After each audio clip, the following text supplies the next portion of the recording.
The very first UFO sighting was not what you'd expect. In fact, it was so mundane that for decades people didn't even consider it to be a UFO. But without this first sighting, the phenomenon of UFOs as we know it today might not exist. In 1947, a businessman named Kenneth Arnold was flying his plane over Mount Rainier when he saw something strange in the sky. It looked like a disc about 60 feet in diameter, flying with incredible speed and making no noise whatsoever. Arnold estimated that it was going at least 60 miles per hour, which made it more than twice as fast as the average commercial airplane of the time. He reported this strange flying object to the authorities, but they didn't take him seriously. In fact, they didn't even ask for his name or take any details about the aircraft itself. So Arnold decided to go public with his story. He contacted the local newspaper and told them about what he had seen. And that's where things get really interesting. You see, the newspaper didn't just run a story about a man claiming to have seen a flying saucer.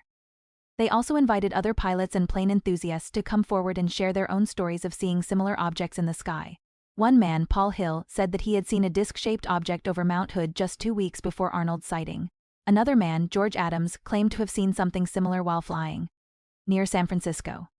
And a retired Army officer, Frank Brown, said that he had seen a large, fast-moving object while flying over the Rocky Mountains.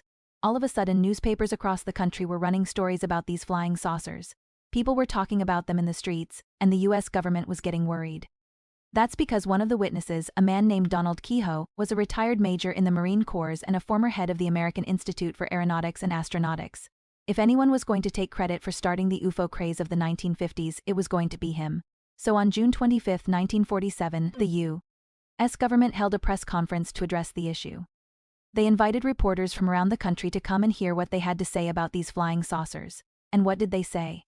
Well, that's up for debate. Some people believe that the government tried to debunk the UFO stories, saying that there was no evidence that any of them were real.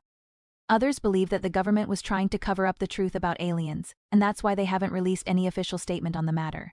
But one thing is for sure, without that first sighting by Kenneth Arnold, who knows how long we would have had to wait for the phenomenon of UFOs to capture the public imagination. If you enjoyed this video, stay tuned for more.